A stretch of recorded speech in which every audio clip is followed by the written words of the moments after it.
gentlemen. What do you want? I hope you enjoyed that fucking cheese sandwich, because it might be your last.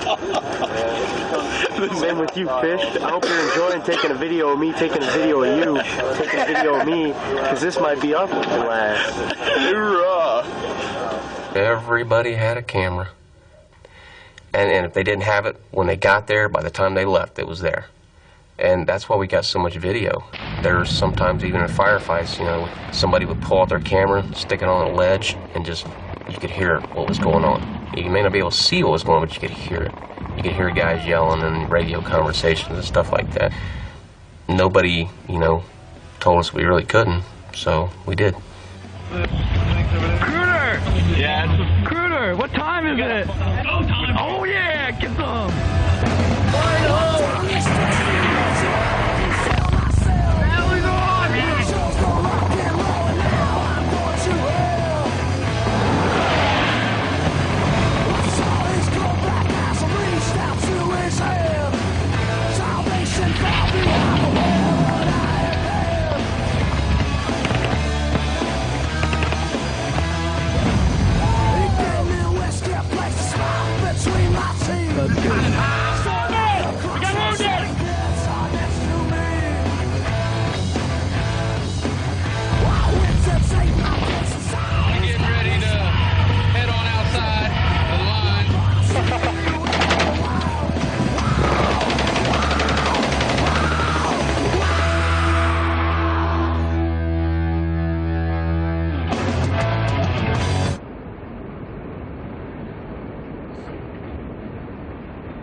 First Sergeant, read the final roll.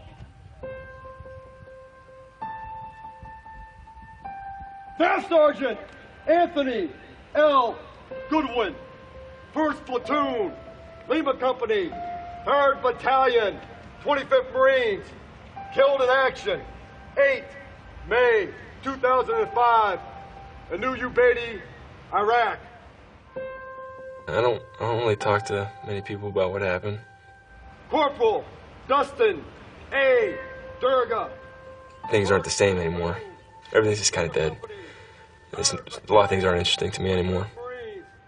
Killed in action, 8 May 2005, in New Ubaidi, Iraq. I'm starting to think that it's not important. That they know what we went through. Lance Corporal Wesley G. Davids, 1st Platoon. I don't think it'll ever be the same. 3rd Battalion, 25th Marines. I don't think anybody that goes to Iraq and does what we do or had done is ever the same. BFC Christopher R. Dixon, 1st Platoon, Lima Company, 3rd Battalion, 25th Marines, killed in action, 11 May 2005, in Ramana,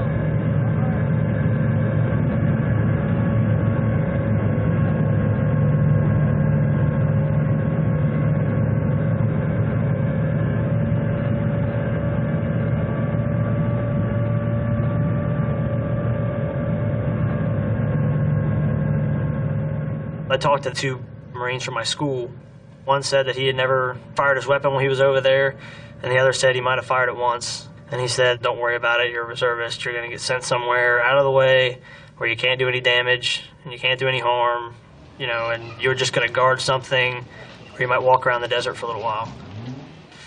I was just thinking, you know, we're going to get stuck on the wire somewhere and just be pulling watch the whole time and not see a damn thing. We'd probably sit around, run some patrols, and eat food and get fat. Say hi to our new humble home. Look the bottom of his foot to the top of his toe for $5. Go. $5.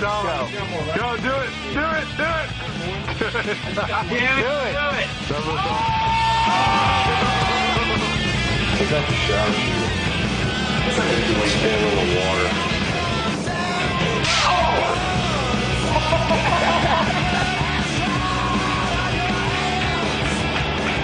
The view from our balcony.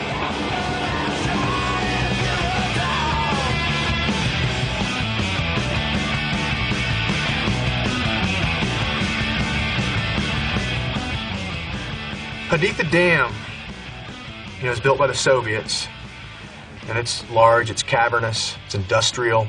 There's bats that live there that fly around all over the place, but at the same time it's home, and it's producing electricity, about 30% for the country of Iraq.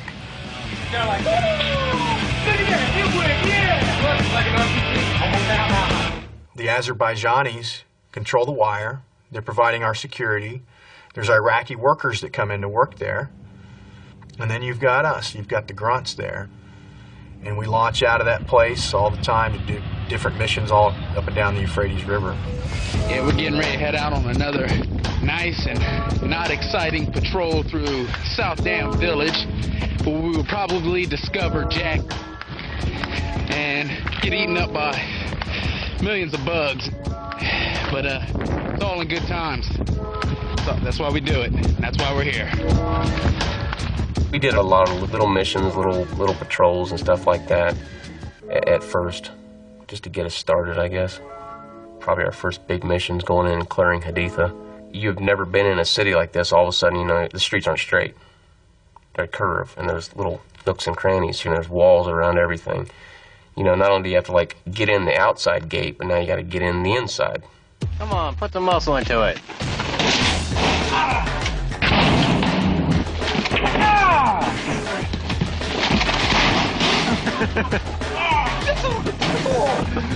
Oh, there's nothing in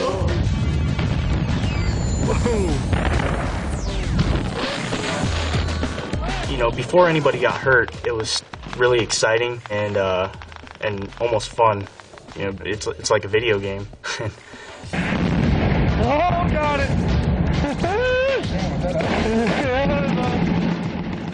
It's the most exciting thing you'll ever experience. It's the most fun thing you'll ever experience when you get in a firefight. It's the biggest adrenaline. There's no drug in the world that could ever jack you up like that. So in the beginning, it's the best thing ever. It's awesome. You want it every day. And then once, you know, the bad stuff starts happening, and you'll have some of the worst days of your life.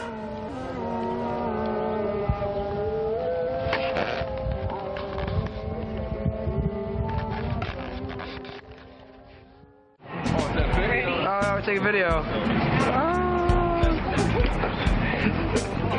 Before we left for training, I mean, Durg and I would always hang out, you know, on campus at OSU and, you know, go to parties and everything like that. He was just always crazy. He just do the crazy stuff. I mean, jump in bushes and make me laugh all the time. And that's why I liked him. I mean, he was just a great guy to hang around with. How are you? Hi. Too much food.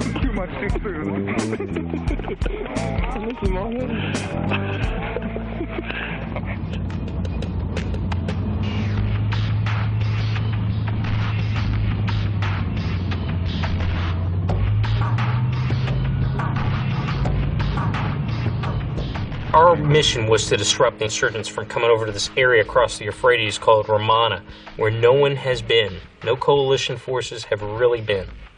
Right there, you've got the Syrian border. You know, you can see Syria. You can see the town over on the other side of the border.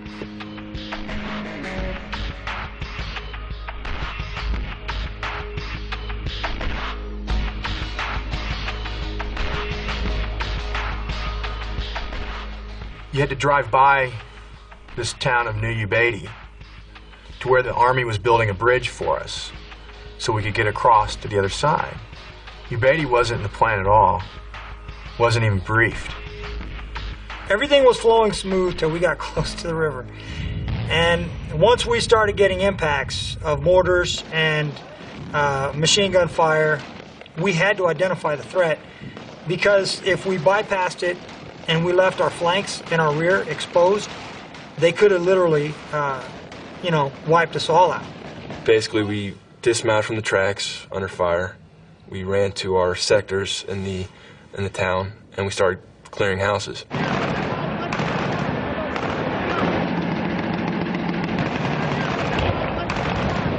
I hear gunfire. It was just chaos. You could hear the rounds going off, armor-piercing tracer rounds, and you could see them just deflecting off the house.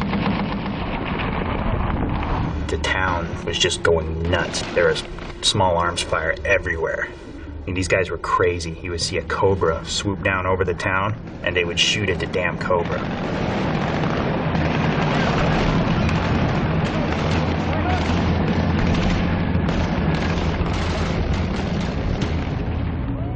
Staff Sergeant Goodwin, he's walking up the middle of the road like nothing's going on, you know. He's got his American flag, you know, bandana draped around his neck. He's just like George Patton or something, you know. And at the time, I'm like, this guy is crazy, you know. I looked at him, and he's like calm as could be, so it eased my nerves a lot. All right, we've been in firefights all day. As you can hear, we just got word there's 4 of our first squad wounded. One of our docs, we don't know about the other 3. Sounds like some of the team leaders. We're all freaking pretty pissed off, and it's getting pretty dark. And other than that, we're gonna try and make it out of here in one piece tonight.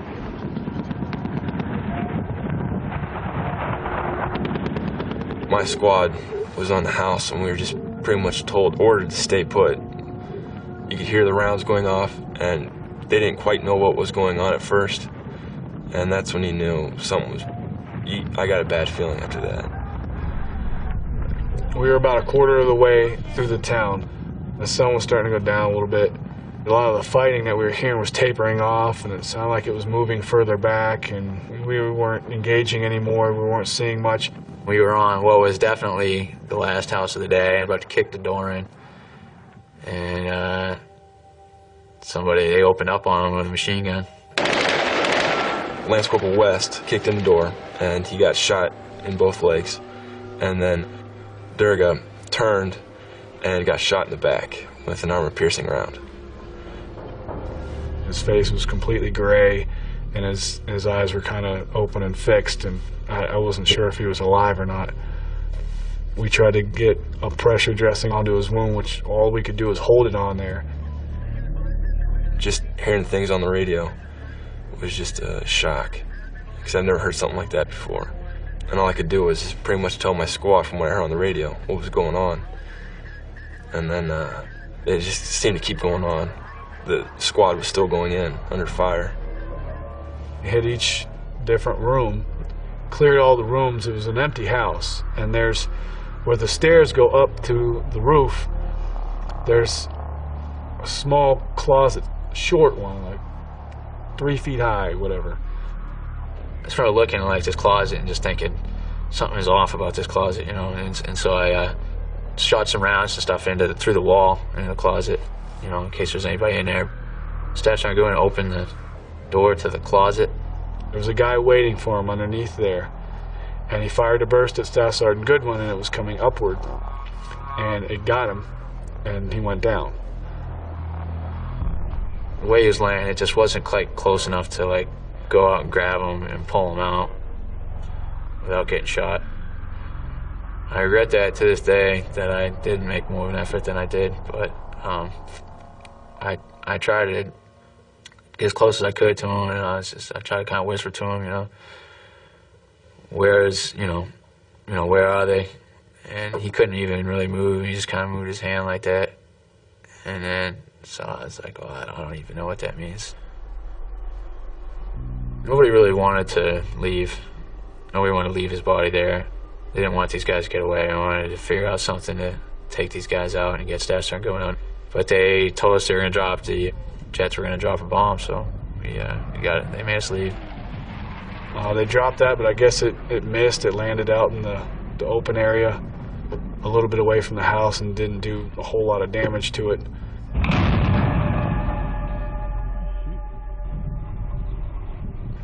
So the next morning, they fired some small rounds, and then they went in to recover Staff Sergeant Goodwin's body.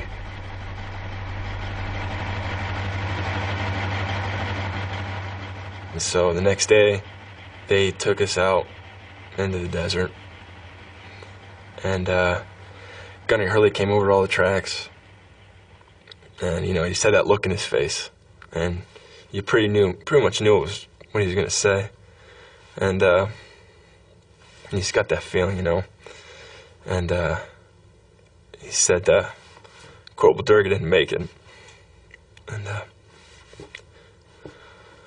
was probably the toughest thing to deal with. I'm sorry.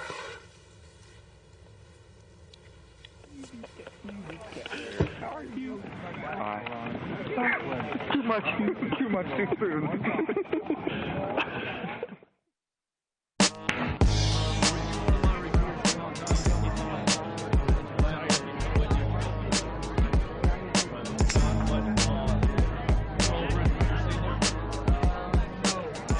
I've been in that bar more than I've ever been in bars in my life. I'm not a bar person, I never have been. But I don't go there for the, quote, bar part of it. It's the social part of it. Being able to talk to his friends, again, you know, laugh, listen to music.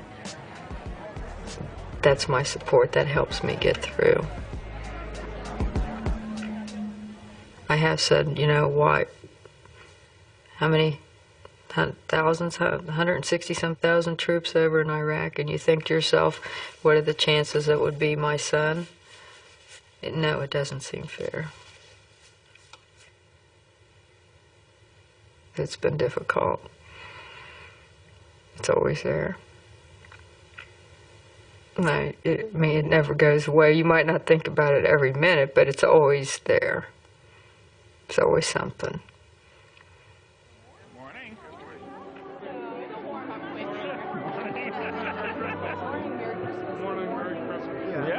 Christmas.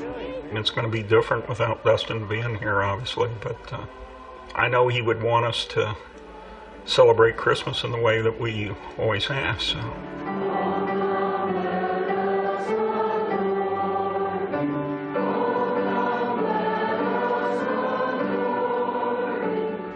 He was all boy. I mean, loved his G.I. Joes, loved football, loved his trains, cars, trucks. And he, you know, as a little kid, he always said he was going to be either a soldier or a fireman, and he became both.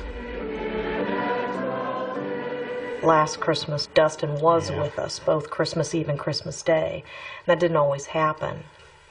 I remember a very special time in the morning, Christmas morning. I got up, and Bob had gotten up, and Dustin was still sleeping, and I was making breakfast, and I couldn't figure out where Bob went. And I went into the side bedroom, and he and Dustin were laying in bed hugging. And that was a wonderful, wonderful thing to see. And I just left them there and said, I'm making breakfast, and just take your time. I had walked in the room. And it just took me back to when he was a little kid on Christmas morning. And I just, he was wrapped up in the blankets, and I just laid down next to him and gave him a big hug and patted his head. And I'll cherish that moment till my death. It really meant a lot. Our gracious and loving God, we thank you for the beauty of this season, the joy that surrounds us, the gift of your Son, our Lord Jesus Christ. As we pray, as you taught us to pray together, our Father, who art in heaven, hallowed be thy name. One thing I don't wonder about is whether he's in heaven. And that was my biggest fear when he died, that I would never have that assurance. And it's the farthest thing from my mind now. Thine is the kingdom, and the power, and the glory forever. Amen. Bob and I we're not on the same page on that. I think he believes differently, that, you know, in his mind, Dustin, it was his time and he was ready to go, almost like it was a good thing. But I don't believe that. I mean, I believe that, you know, he was taken much too young and he had a life to live, and maybe it's just selfish on my part, but I wanted to be there to see him live it.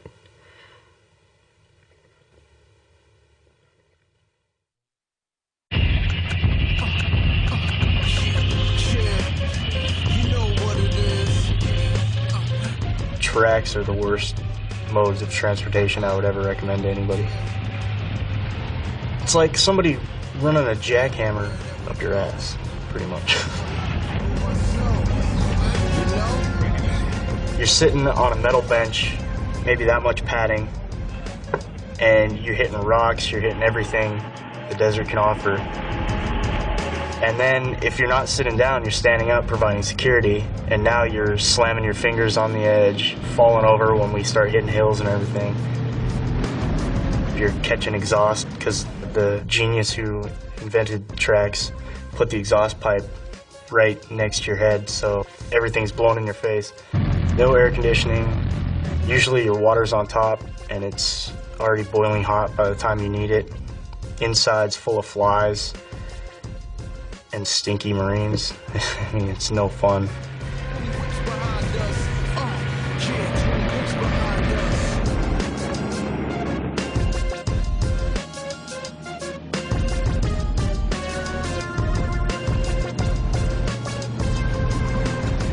I'm doing security, so I'm standing up, and I can kind of see around everywhere. And it's like this little village, you know, and we're driving along, and as we're driving, you know, you see all these like families out in their yards, and they're all waving at us, and these little kids are out playing, and they're jumping around, and everybody seems to be happy that we're there. So I remember getting like a real good feeling. I was like, all right, that's a really good sign, because you always hear that, you know, if you see kids playing, nothing's gonna happen.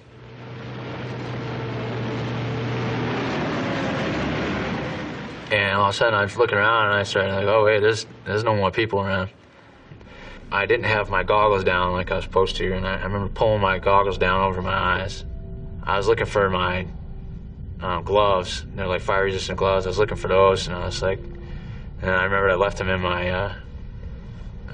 pack on the side of the track. So just a little bit after that, you know, all of a sudden, boom. First squad's track just hit a freaking mine. As you see, it's in flames.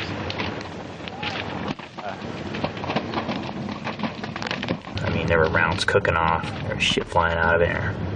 And I ran around and I saw Lance Corporal Camp standing there. I got thrown back into the track, landed on my back, like inside of the track. And I just remember standing up and my hands and face are on fire. And just being like, just kind of freaking out. I just started hitting myself in the face with my arm, you know. And I got my face off really fast, off fire. And then I'm trying to get my hands out. I'm going like this and hitting them. And they wouldn't go off for a little while. And it just kind of, I don't know, it was really nasty, you know. And just looking around, and I see Sergeant Bala standing up, and he's just kind of like this. Everything was completely black. I couldn't see, and I started to feel the heat coming from the fire that started instantly. And I started feeling around for the emergency latch released for the ramp. The latch opened. It was kind of like an avalanche, you know, bodies falling out through the true patch. And when I rolled over and looked up off of my back, the next person I saw coming out was completely on fire. I remember hearing PFC Dixon yelling to me from inside the track, you know, can you help me, you know.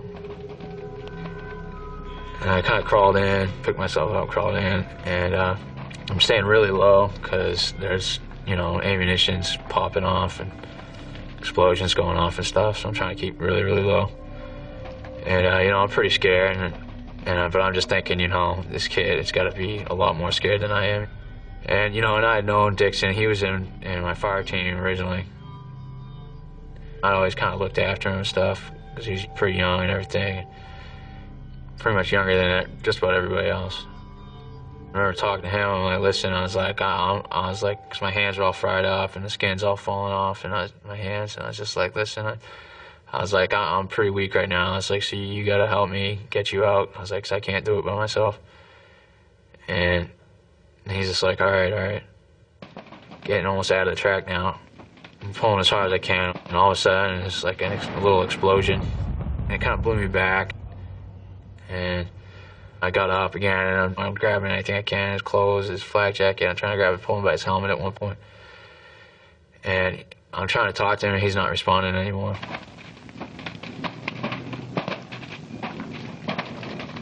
Turned jolly and basically grabbed me and started pulling me off out of the way.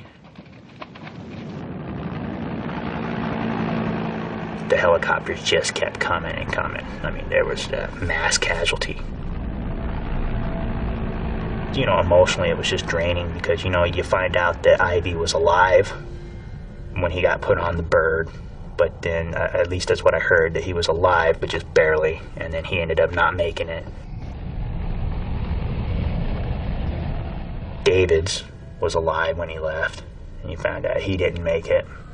And you find out, like, Lance Corporal Grant had just gotten moved to first squad, so he would have normally been on our track. He was on the other track, you know, so that bothers you. PFC Dixon, I mean, that kid was just fresh out of high school.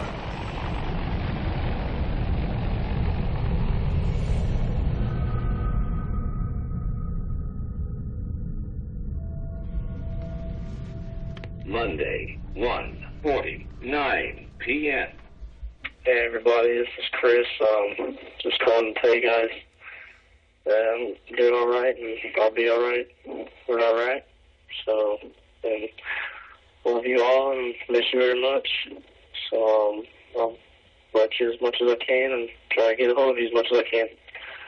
I love you guys. Bye. I got up on a Friday. I took off and went to the store to get more things for a care package. And as I came back, pulled in the driveway, there was no van out front. There was nothing here. I had no clue Marines was here in our house. The neighbor lady came out and she said, I was getting the stuff out of the truck. And she said, Becky, you need to come in here. And I said, what's wrong? And she just had me around the shoulders so tight. And she said, you need to come in here. And I said, is it Chris?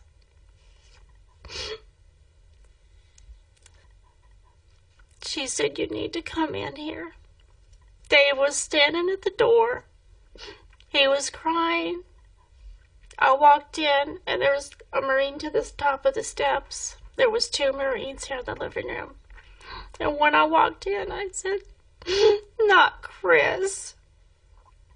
And he said, yes, ma'am, I'm sorry to inform you.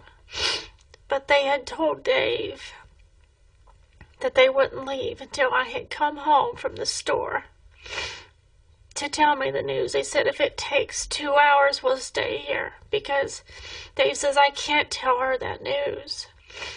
And that he made him take the van down the road to where I wouldn't see it when I pulled in.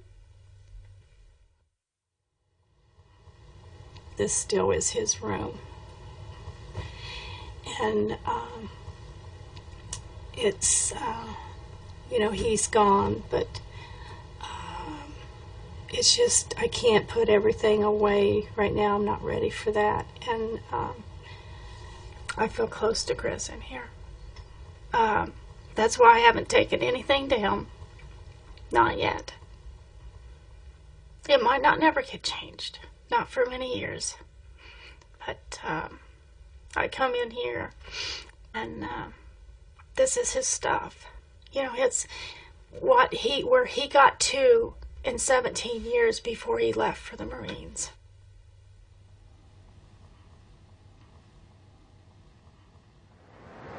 Morning. you in the mood for?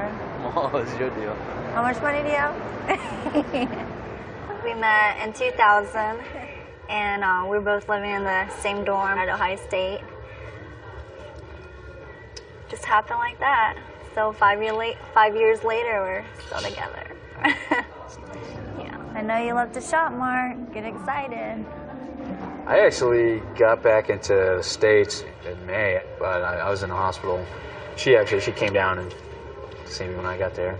Yeah. You know, I didn't look so hot when she first saw me. I thought you looked good, you know? I mean, Well, I guess for what you were dying, expecting. yeah. I usually stick with big Big earrings. earrings? I love big earrings. Which would be, with your hair down, would be very nice. Yeah. And then you could still, I mean, we have a lot of We've had our ups and downs, but him, you know, coming close to dying made me really realize what's important in life, you know, and that's, you know, your family and your loved ones. You know, things are meant to happen, and I think we're meant to stay together even though everyone thinks we're crazy. Get married. I don't know. We haven't made any arrangements yet because he's still finishing school and I just graduated, and, you know, college students were broke, so. But we're just going to take it step by step. Probably get married in the next year, settle down, have kids, and hopefully we want kids. Look at the baby clothes. So cute. Are you hungry?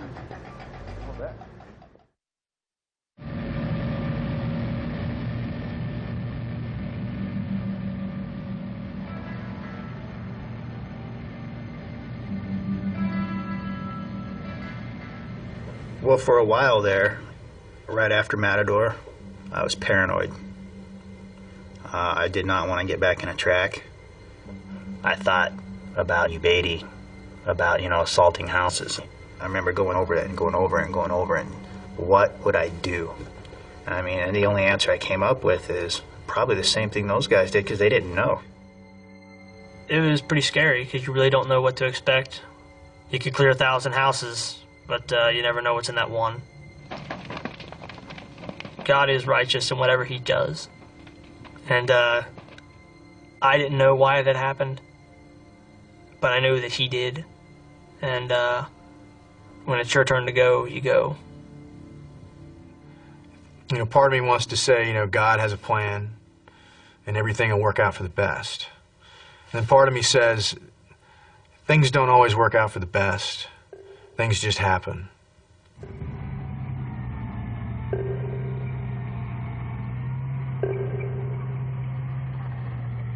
The primary mission was at different towns and different locations in the late night. There were cell group meetings that may or may not be occurring. So we were to work our way into a town during the dark hours and conduct a coordinated search of that area.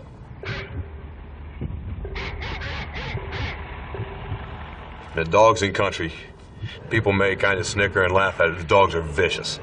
I would probably rather cross paths with a bear than an Iraqi dog. Well, this dog was awakened by a squad of Marines walking right next to it. So it panicked and attacked. I was standing maybe 5 feet from the Marine when he shot the dog. He had no choice in the matter. That kind of woke up the neighborhood, I think. As I understand it, the squad was out in the middle of the street, and when the firefight broke out, First thought was, we got to get out of the street. Sergeant Winberg's squad was just behind me. That building there. Clear it.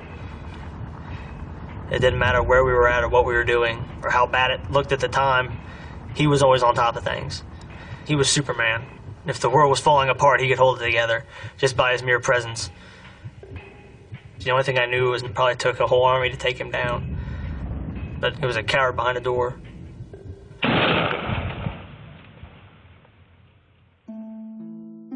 I mean, it could be that this thing was something that was nothing more than a dog. And these guys didn't know who was out there killing their dog. And they didn't even know, they might not have even known it was U.S. Marines out there or U.S. forces. They might have just thought somebody shot their dog and they shot through the wall to protect themselves. Who knows? I do know one thing. Out of all the firefights and all the engagements over there, it's the only time I know of with 2nd Platoon that the people we fought that morning were only Iraqis. The Iraqi people really don't care whether we're in control or the insurgents are in control. And it's really frustrating to know that, okay, I'm here in your country, in your town, risking my life for basically for you. And you don't want to help me in any way. So our next big mission, about, I don't know, the day before, they walked up and said, hey, we're getting some Iraqi special forces, and you're going to be their handler. And I'm like, their what? They're like, their handler. You're going to get like 4 or so Iraqi special forces. And I'm like, okay. I don't speak Iraqi. You know, at first I didn't want to, I was like, I don't even want to do this. I don't want to be here. I'm not, we're not with Lima Company. They just looked like they grabbed him off the street and handed him an AK and said, here you go, buddy, go fight a war. And I'm like, great, can I trust these guys?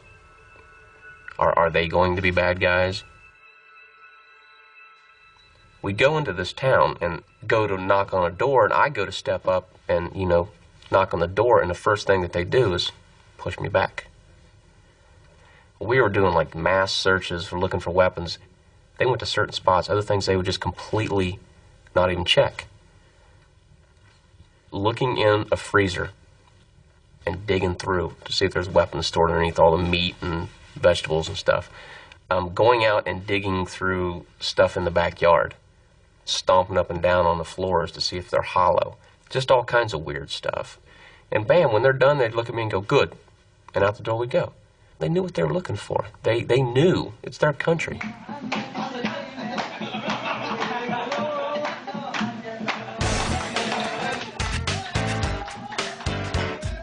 One of them came up with a CD player. Some Marine gave it to him, and he wanted to know if I could burn him some Britney Spears. So I had to dig through the archives, but I found some Britney Spears. They liked the hip-hop music, rap, and they weren't too into country music because they said it was too slow. But when I started playing the hip-hop stuff, they'd be like, oh, yes, good. It's good? It's good. Yeah. Once we started to get more on a personal level with them, we started to give them all nicknames. We called one guy, we called him Beavis because he looks like Beavis from Beavis and Butthead. We called another guy Old School because he looked like he was 90 years old. And I would learn about them, they were married and how many kids they had, how many wives they had, if they had any more than one. And then the rest of the time we would just joke around, Even though they were speaking Arabic, I was starting to pick up on some of the phrases, and they wanted to learn English, so I was teaching them, I was teaching them good, wholesome American English. Somebody else was teaching them to cuss. I don't know who that was, but it wasn't me.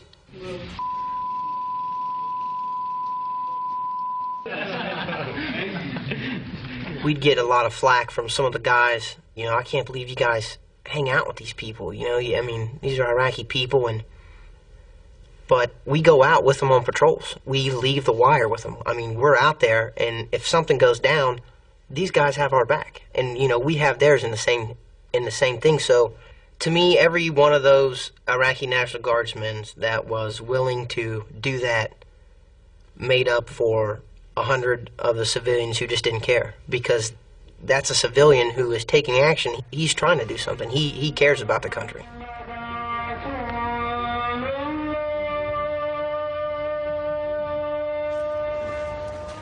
Pretty much just going straight back down to the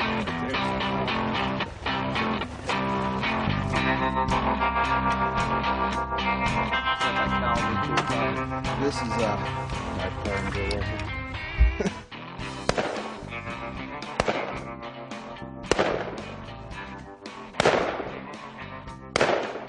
I think it is a stress relief. I think it's a healthy stress relief too. I'm just shooting at targets. I can't think how many rounds I put down range with the Marine Corps. So it's just, it's also one of those things. You just get back from Iraq. We carried a weapon with us all the time. I think it's, I don't know. And the other thing is, it just keeps you in practice.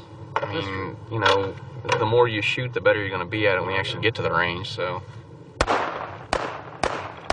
and like I said, it's a stress relief.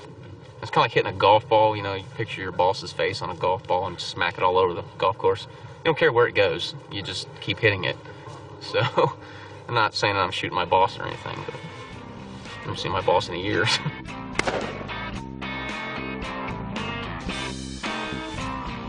That one got away from me a little bit. It's my favorite thing to do, shoot. Who's going next?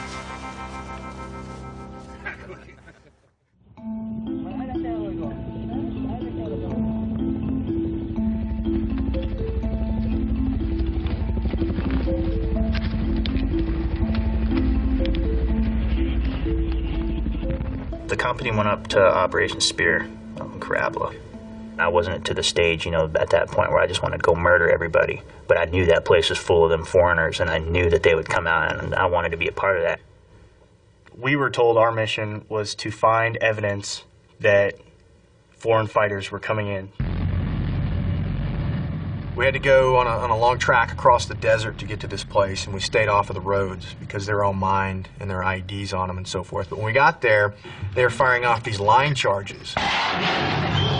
It's almost like a fire hose with a rocket on the end of it. It shoots through the air and it drags this line charge behind it. When it lands, it blows up, and what it does is it blows all the mines and all the bombs out of the way. Whoa, damn. Hey, they're detonating. And that was our signal to launch into the attack.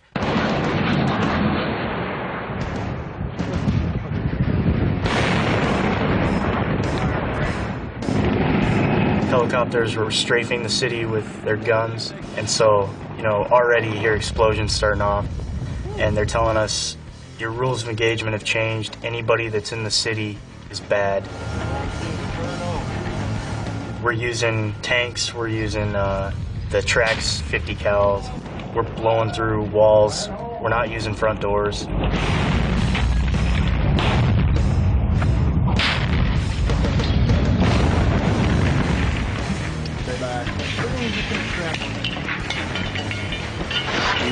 We also had intelligence that there was lots of car bombs, so we were authorized to take out any car on the road. I hate to say it, we blew that city to pieces.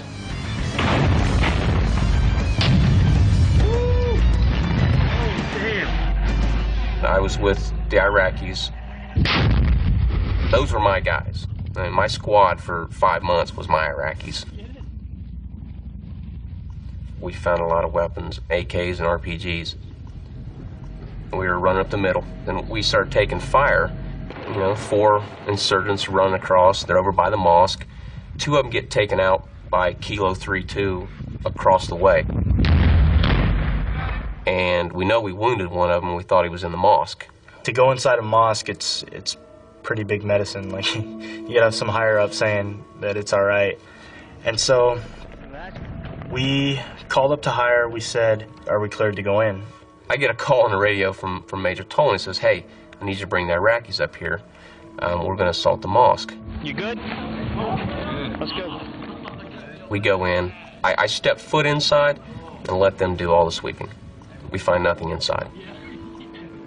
I was looking around the outside, around the courtyard, and a couple Iraqi Freedom Guard, they're saying something back and forth, peeking around this corner, and I walk around the side, and there's a guy under the tree laying there with an AK in his lap. I thought he was dead, so I start walking up to him, and as I walk up, he cocks his leg and he aims in on me, and so I start shooting him, and then the 2 Iraqis just unload on this guy. That was the closest I'd been to an insurgent.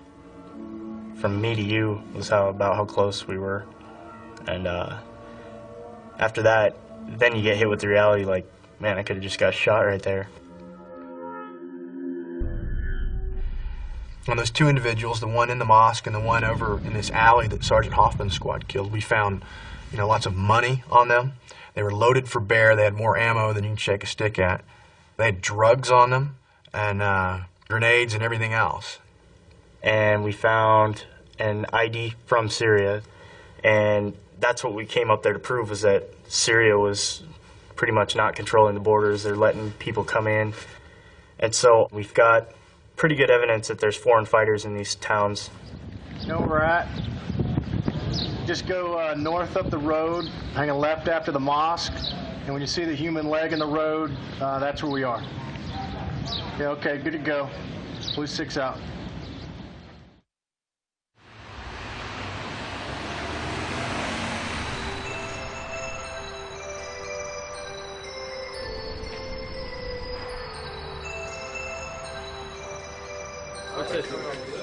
I gotta find somebody to play Santa Claus tomorrow. Watch out. Hey, starting to merge. You wanna go play Santa Claus tomorrow? You want to go play Santa Claus tomorrow? Yeah. Where at? Sunbury. What time? 13 to 17. We got a suit for it? Hey, see if you can find somebody starting merge. You know, I love the snow, I love the cold, but this year I just can't get used to it. You know, I walked out the door this morning and the first thing in my mind was, at least it's warm in Iraq. It's like 8 degrees outside. I'm like, you know, it'd be nice to have some sand right now.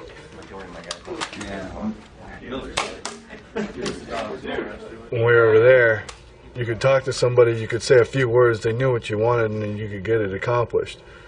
Here, you got to expect it to be a lot slower pace. You know, you're with your girlfriend, it's like, all right, I'm hungry, let's go to dinner. It's like, okay, and then 2 hours later, well, she's still putting makeup on, and, you know, it just drives me up the wall. I just need to find somebody to play Santa Claus tomorrow. I'm leaving on a jet plane. I don't know when I'm going to be back again. Lima's legacy from their deployment is going to be that we lost a bunch of people and not everything that we did over there. And yeah, it was important that we lost a lot of people, and those people need to be remembered. They do. But our accomplishments as well, because they were their accomplishments too. They should be right there side by side. You know, Barwana was like Wild Wild West but you know, we were there like a few times cleaning it up, and now there's a huge line of people going to vote. And they said a statistic on one of the big news channels that Al Anbar in the last election had 10% voting, and this election had 75%. And it's like that, the time between that election was us, you know? I mean, from 10 to 70%, that's a huge jump. I mean, we couldn't really ask for much more than that. I mean, Americans don't vote at 70%.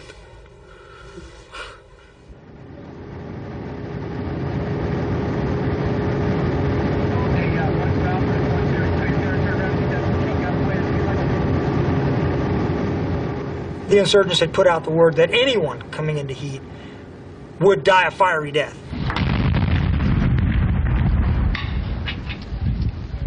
So when it came down that we were going to go into heat, yeah, there was some concern. The insurgent network had support there, major support. Money, they would hide them, they would broadcast messages for them over the loudspeakers from the mosques. So they had a major support network in heat, and we had to shut that off.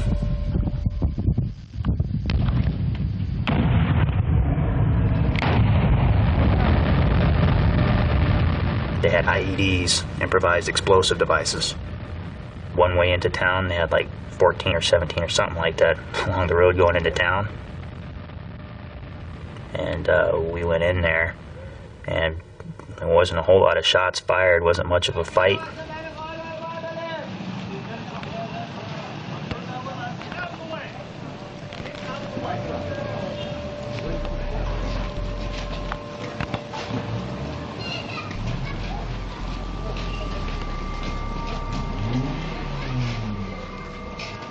So far up to that point, in all of the operations that we had conducted, we had swept and pushed.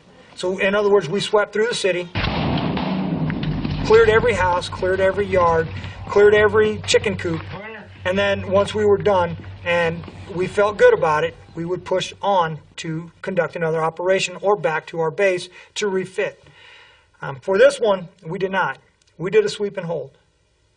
We held operating bases inside the city of Heat, and we conducted patrols, security patrols, safety patrols, whatever you want to call them, and ensured that the people knew that 325 was going to be there and we were there to stay.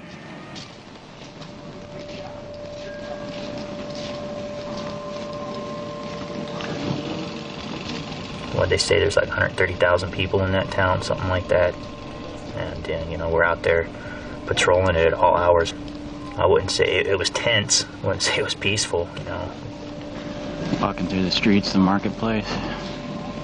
This place is insane because there's way too many people and there's no reason we should be here. But we're doing it anyways. We weren't going to allow the insurgents to take the city back. We weren't going to allow them to influence the Iraqi citizens anymore. And then that's when they started coming back in. They didn't want to just walk away from the city. They had caches, they have weapons, they have communication assets in that city that they did not want to give up. They started creeping back and sneaking in and setting in explosive devices on the roads. Yeah. All right. I mean, people wonder why I hate this country. It's because of this right here. Somebody tried to blow us the f up. The insurgents use the IDs because they can't fight us toe-to-toe. It's their only means in which to actually bloody our nose, per se. Anything could be an IED. Anything. And you do one of two things. Either you can freeze and do nothing and pray to God that, you know, you're not standing on top of the thing, or you can go out and carry out your mission.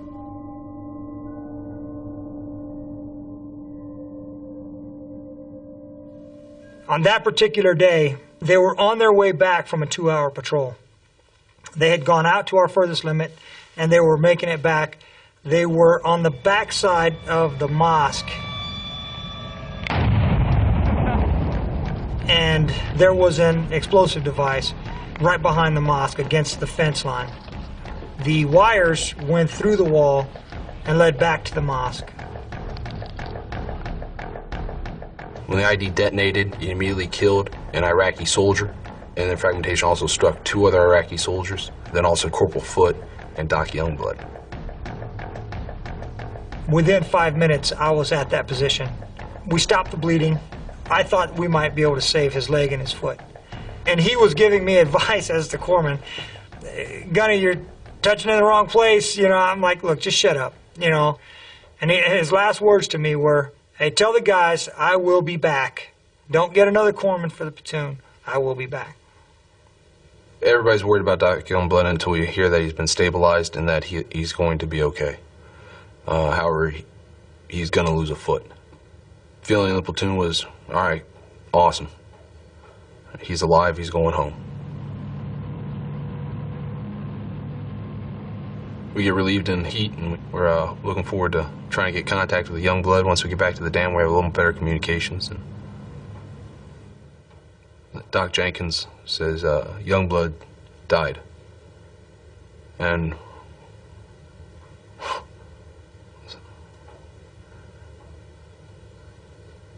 I just look at him, and he looks back at me, and I'm like, bullshit, Doc. And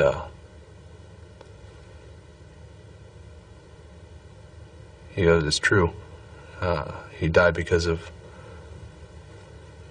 some internal damage from the IED blast. After I found out Travis had passed, I wrote a letter to his wife.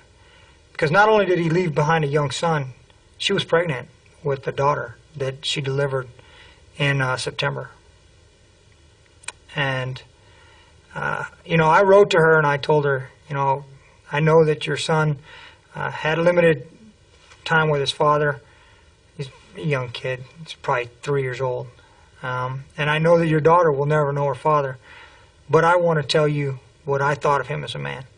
And hopefully when her children get to be an age that they can appreciate it, she'll let them read those letters and know that their father didn't die in vain, that he saved lives, many lives, not just Marines, Iraqis too. And he meant the world to us.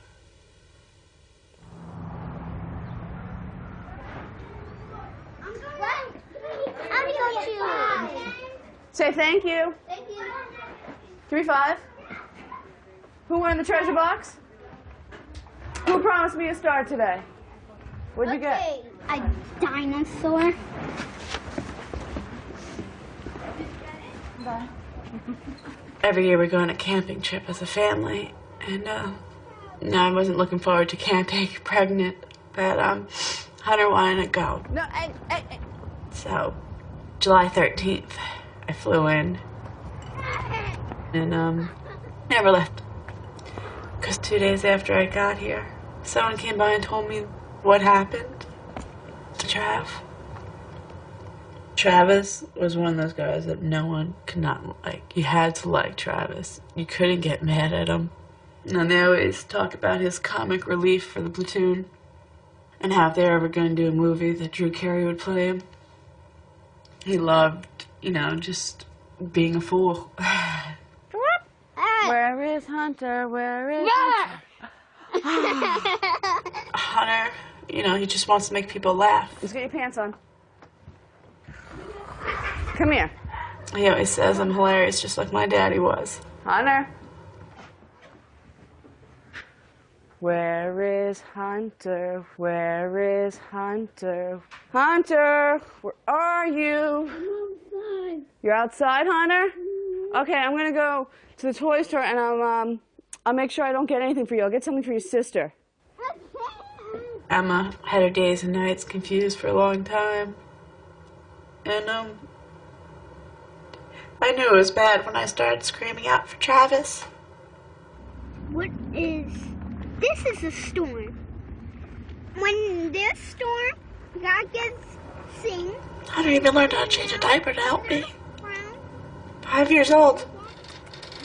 And I didn't want to do that to him. We're gonna have fun, right? I would never take his childhood away from him. And, I love her enough to know that I can't do it by myself right now.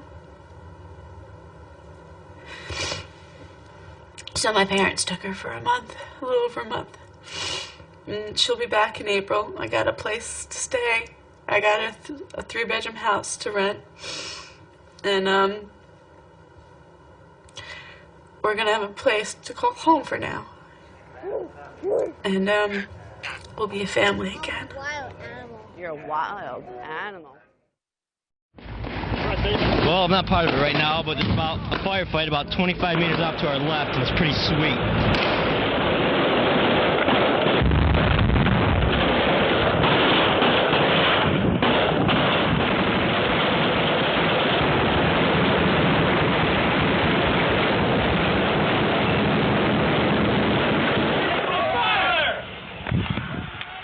Siegel was a town that we were going to do a cordon search. Got one here. Got 2 left this way. Hundreds and hundreds of times we've done it. And it was not a really heightened threat level. No one in this room, clearly in here. Anybody in here? Let's put it in here. This room's cleared out. Well, About halfway through the town, first squad, they come across a house that when Corporal Williams went up to knock on the door, I was told he raised his hand to knock and his hand never struck the door.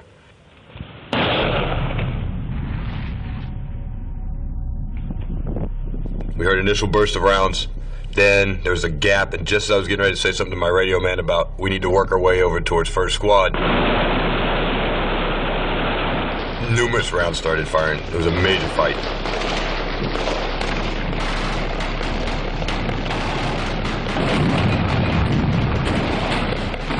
Those guys in Sikla, I mean, they were buried in them houses pretty good, and they were pretty good at setting the trap, you know, trying to get a Marine down and then, you know, trying to lure people in. You know, supposedly if we took fire from houses now, we weren't going to rush the house. We were just going to pull back and drop it. And that didn't exactly happen. We got Iraqi wounded as well. Shot in the face and shot in the arm. We got an Iraqi wounded! We got an Iraqi wounded! Shot in the face! I said I echoed! We got a wounded IA shot in the face! The firefight had already started with First Squad. First Squad had already been engaged, but we had not yet. Then we heard from the roof that they saw a guy coming at us. Hey, we got 2 guys! Hey, guys! I can see 2 guys! Where? They were running away from where Corporal Williams had been killed and running towards us, trying to get out of the city. Where's he? In this house right here? Yeah, right in front. Hey, get right there! Be advised, this is 3rd Squad. We got 2 or 3 shooting around into a house where we had 2 guys run into. It doesn't look like there were any Marines in there. Lance Corporal Lyons was radio operator for our squad, so he was talking to Captain Brown, trying to get an idea of what was going on. Hey, don't fire 203 in there yet. Hey, Lyons, you see him stick his head out before, right? Yeah, I saw him. Corporal Hunter, he was a 3rd squad leader. He said they saw where the enemy went to. The building that we were talking about was a building that was partially under construction. I said, okay.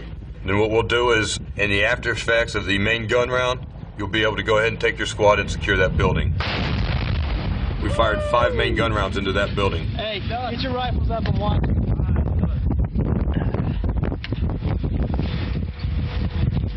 At this point, we thought everybody was dead.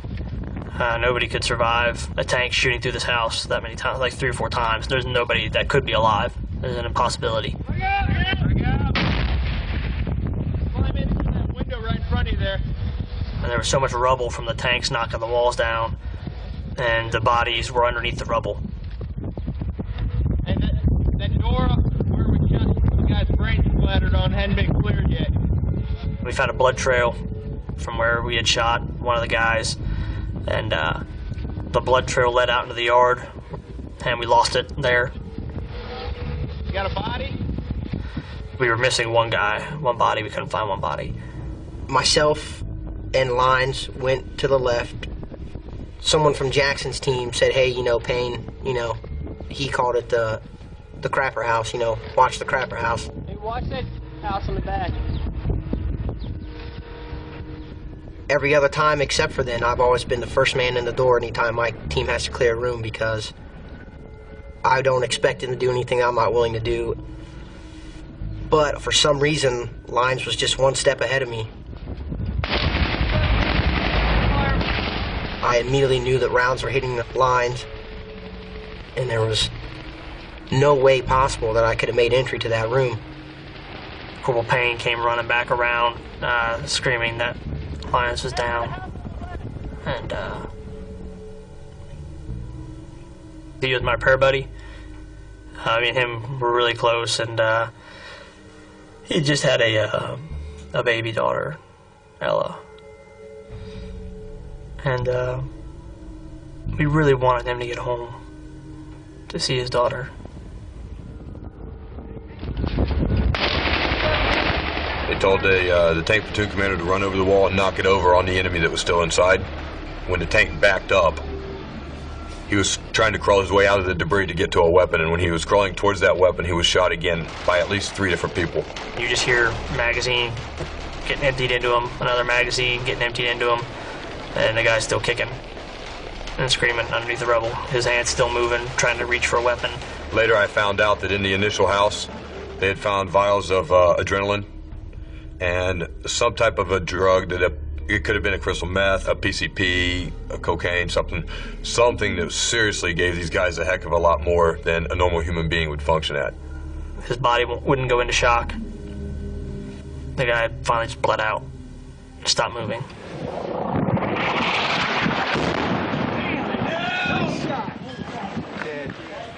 Those guys don't play around. It's hard to take them down when they don't feel pain.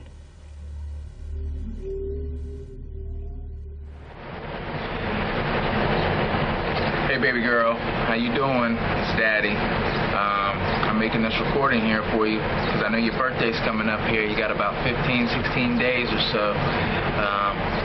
And I hope that you have fun and that you guys have a real big party and everything, and that you get a whole bunch of cool presents. Daddy really couldn't send you too much from over here because there ain't really much I can buy around this place. So I thought I'd draw you up a little picture of you and take a few pictures and make a little recording for you just to say happy birthday and let you know that Daddy loves you very, very much and that he'll be home very soon. Got about, I don't know, 2.5, 3 months. So you just keep being a good girl and helping Mommy out. Daddy'll be home before you know it. I'm going to go ahead and stop recording this because I don't really know too much more to say. It's probably a lot of stuff that you don't want to hear nothing about, but you keep being a good girl, and Daddy loves you very, very much. And happy birthday, okay? And I hope you enjoy this, along with everything else that I'm sending. All right? Bye-bye. Control the sauce. Give him the sauce. You control the way he eats it. You can control the sauce. You don't have... That squad was tight. I mean, they were just as close as you can imagine. And, I mean, it wasn't just the stress of combat, forcing them close and everything else. I mean, they just liked each other. And they're all characters, absolutely. You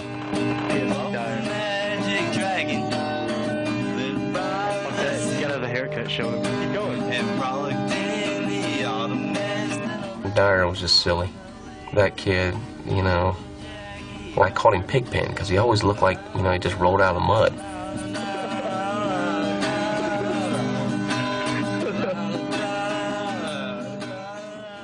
Cifuentes, I was always getting people coming up to me and saying, man, is that guy yours? What a sharp kid. What a smart guy. And he was, though. I mean, he just kind of exuded it. He was the one in grad school, just smart as a whip, so composed, and he was not foul-mouthed like the rest of us. He's a classy, classy individual. Can I get a comment? Well, I reckon we knocked on a few doors. How many? I'd say probably more than I can count, maybe 10, 12. Reed, with his goofy Harry Potter looks, throughout the whole deployment, you know, he was my best friend, and Bernholtz was sleeping above me every night. From the beginning, he didn't swear, he didn't drink, he didn't chew, he didn't smoke, he read his Bible, and we changed him quite a bit, you know. Hey, what's up, Bernholtz? What's up, Bernie Mac? I'm Press, dude. You alright? Hey, we're getting ready to go home in like 2 months. 2 months? Yeah, it's only 2 months. We've been here like 5. Forever. No, dude, it's not that long. It's only 2 months. I hate this. It's not that bad. It's not that bad. Come on. You guys, please. I'm out. Whoa. What the hell are you doing? Bertle. Oh, what the Bernie! I just played. Oh.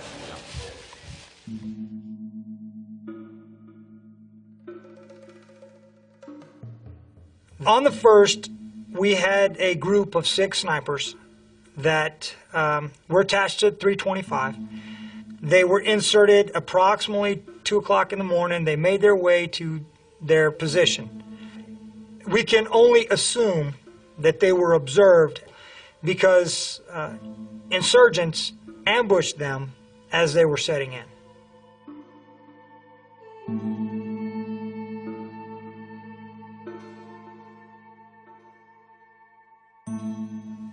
Already planned at that time, though, was the operation itself, Operation Quick Strike. The regiment had moved a lot of assets from all around the country into position to conduct Operation Quick Strike, unbeknownst to a lot of the Marines. On the second, we found out that they had found Bosco's body on the other side of the river. And now everybody is just out for blood, you know. But we weren't really happy about the way that we were approaching that mission. Basically, we sat there for a day and waited. We weren't sneaky. They knew we were coming, and we knew they were waiting.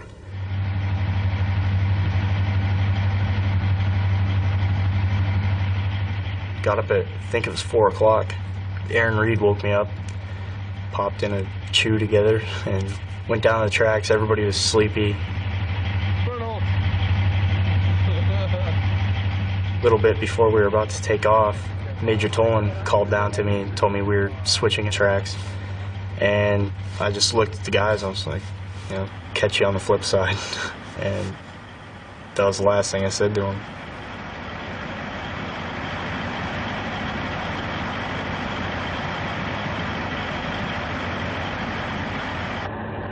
We got everybody loaded into the different Amtraks. I was in the first one, and I had Sergeant Hicks and my radio man, Lance Corporal Williams.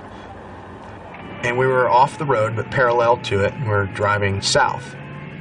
We were going cross-country in the desert. The problem was, now we have Iraqis with us.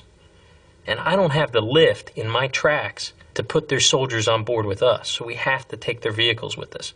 Well, their vehicles can't go cross-country. We tried it, and after about 15 minutes, their trucks got stuck pretty bad.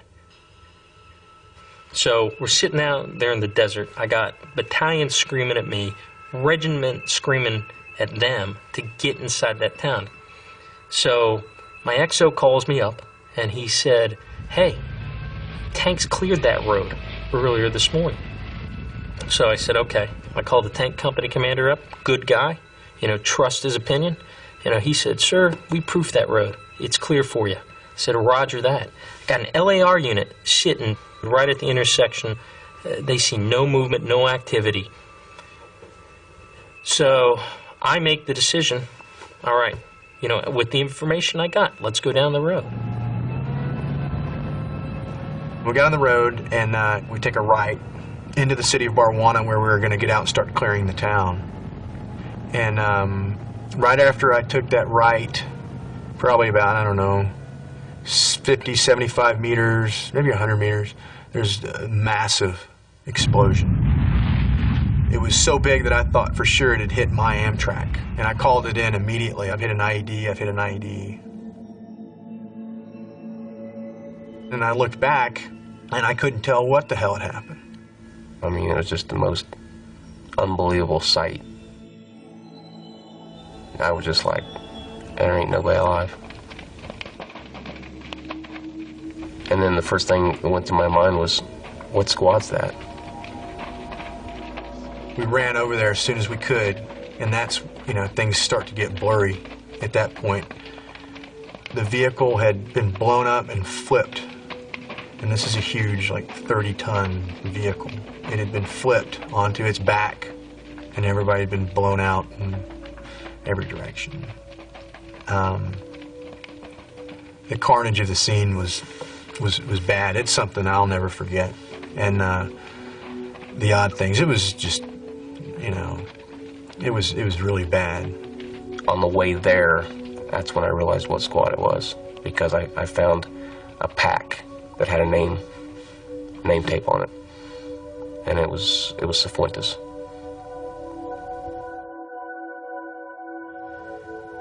I got up on the roof, and I was looking back at the accident site, and I saw the guys go out there with blankets to cover up the body parts, and yeah, I went into a room and just started throwing everything around, and then I got up on the roof, and all I wanted to do was shoot anything that was moving. If it wasn't in desert camis, you know, it was going down. And I got up there, I stayed up there, you know, just crying.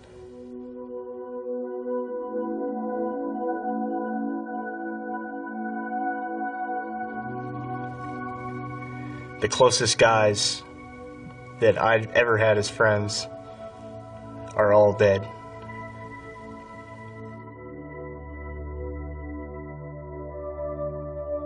When we came back from that mission, everybody still had all their things laying out. My rack mate, Eric Bernholtz, you know, he even had a letter that he forgot to mail before he left. And, you know, I saw that stuff, and I saw people's dirty laundry laying out, and,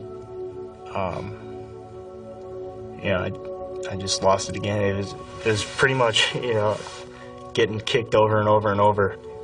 And for a while there, everywhere we'd go, I would think that I was seeing these guys. You know, I'd catch a glimpse of someone and say, hey, that's Reed.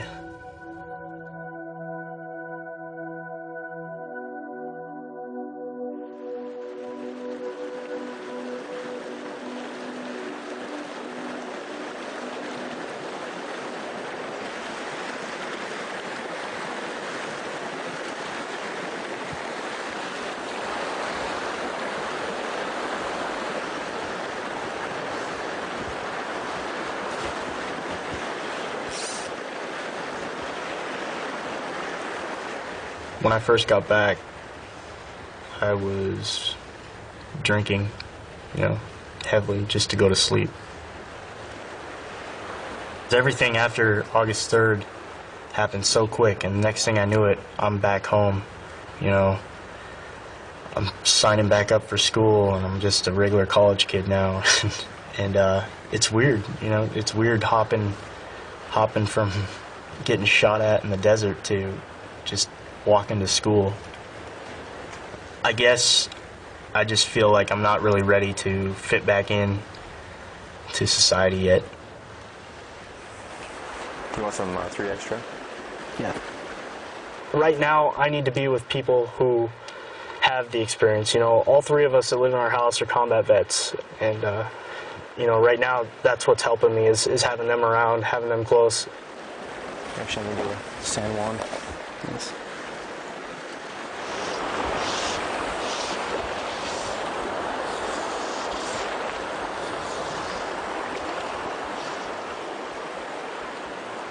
You had a bite?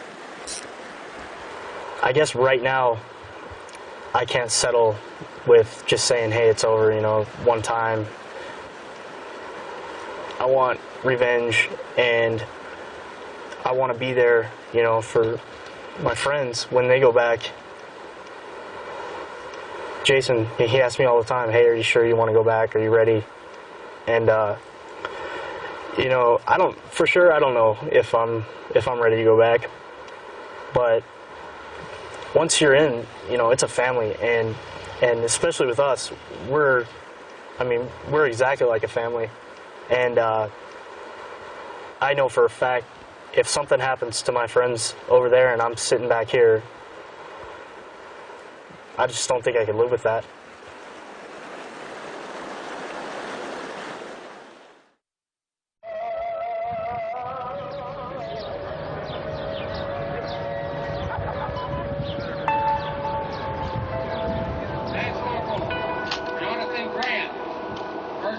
Lima Company, 3rd Battalion, 25th Marine Regiment, killed in action in the Al Anbar Province, Iraq. We lost a lot of guys, a lot of great guys, but it really would have disrespected their sacrifice if we didn't go forward. Where I think that, you know, in the reserves you're not prepared. You're not prepared mentally a lot of times for combat, to see death. And then even us as a nation, as Americans, you know, we forget that when you go to war, the end result will be somebody or several people dying. And, you know, it's the only thing we could do was kick him in the ass and keep pushing him.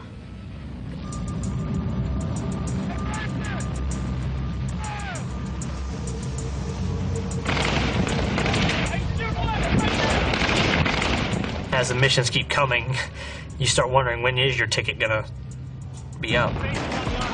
You know, we've fought our way through some of those hellacious places in Iraq at the moment, and it was as if you just wanted to go find whatever HQ is making these decisions and just start smacking people.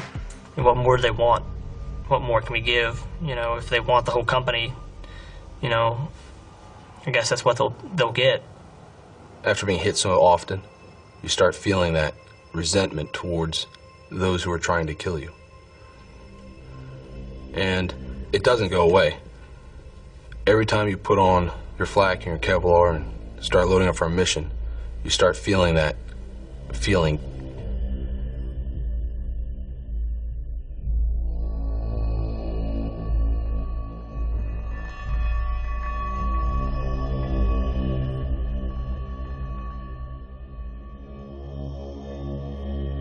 I told him to step back. I kicked the door open.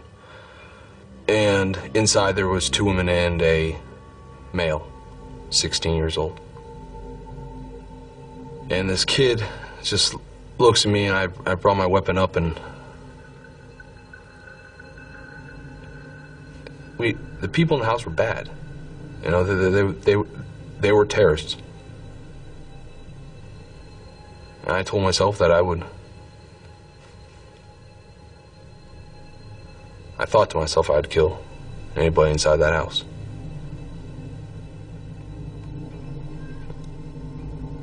My team's behind me. We pull him out. And I'm so close to shooting him. But I don't. It's not right. It's not.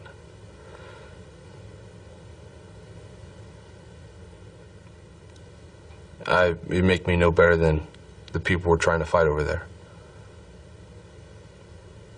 Up to that point, I wanted to stay in Iraq, and I realized that I needed to leave. I needed to get back home and unwind.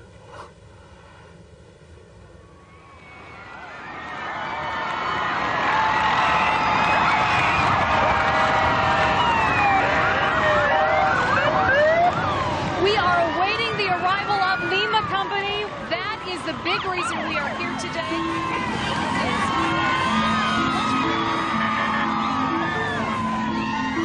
Just the welcoming was just immense.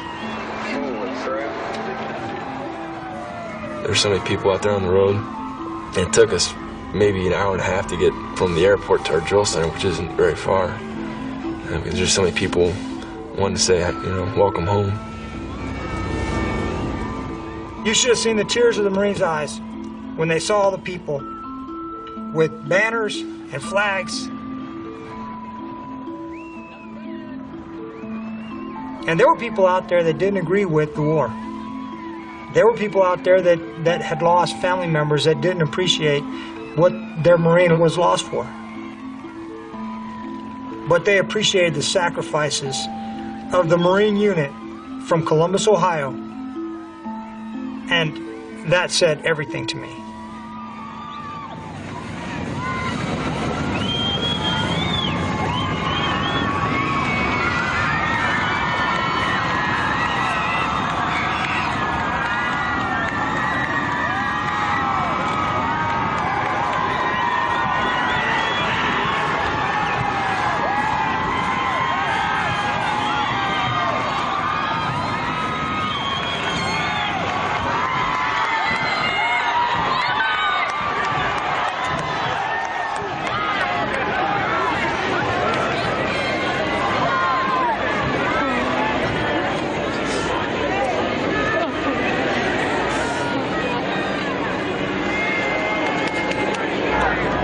You finally. The reason the Lima Company has garnered national attention is, of course, the losses that they suffered for those who were killed. I just feel like the only reason we got all this attention was because a lot of us were killed. And that's how I feel about it. I mean, if we all came back safe, nothing happened, there wouldn't have been anything for us. You know, I'm sure, you know, they would have been proud of us, but we wouldn't have had a parade. We wouldn't have had this. You know, we wouldn't make it interviewed. So I mean, it's I don't know. I don't appreciate this stuff. I mean, I just want people to know about my friends. It's the only way I can do it. So they're great people, and they died in the most horrifying way. I mean, I know people don't disrespect us, not at all, but you know, I just want them to be remembered for what they did, not just because they died.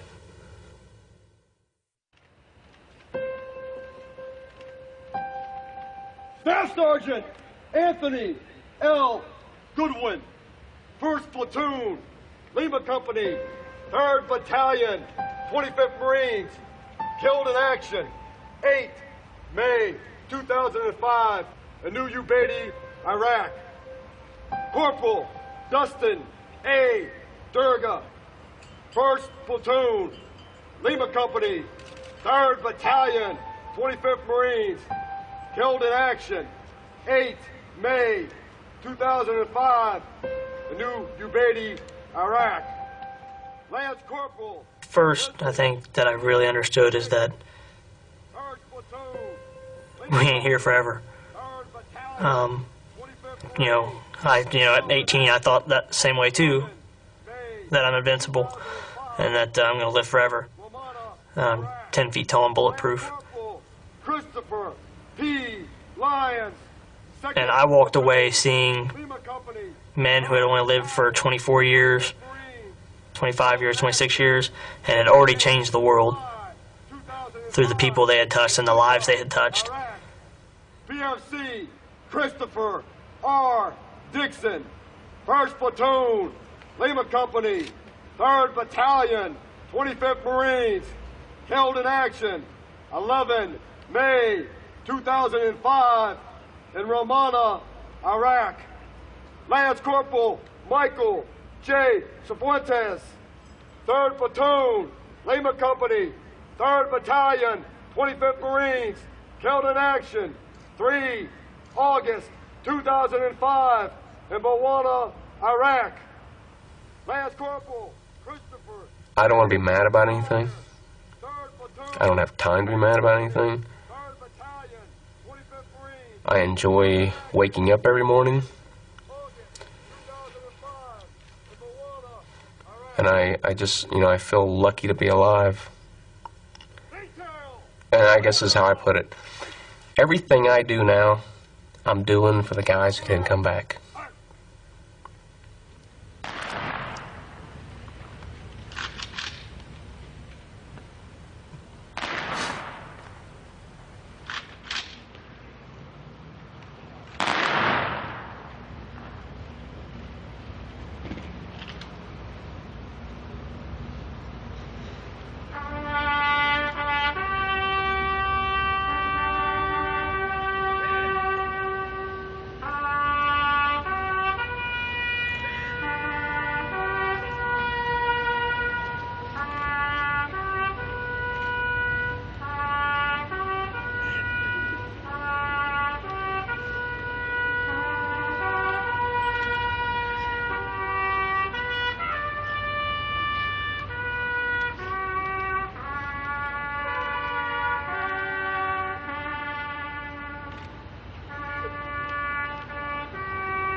Ready!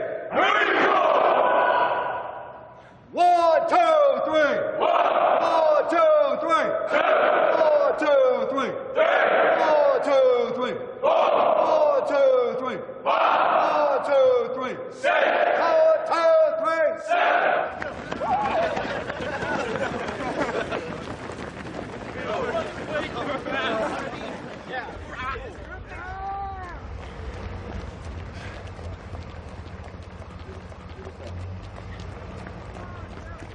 Let's go, let's go!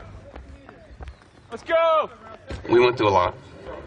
It's over. It's the past. Push it, push it! We want to remember what we did for the new guys to teach them. We want to remember our fallen brothers. But there comes a time when we need to just put that aside. We've got to start training now for the next deployment. And I think a lot of guys are like, you know, still feeling the, you know, they get over it, and then someone brings it back up, you know, and then they don't want to do that. They want to push forward. I think that's that right there would be great if everybody could understand that, you know. Come on, a little more. 10. Right there, 14. No doubt in my mind, I would go back to combat with this unit. These guys are Marines, and it doesn't matter if it's a reserve unit or active duty. All the things that we did, no active duty unit could say they accomplished as much as we did.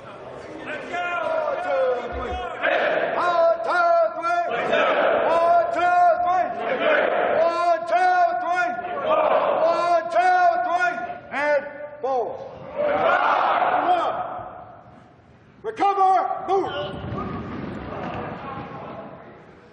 At ease! Thank you.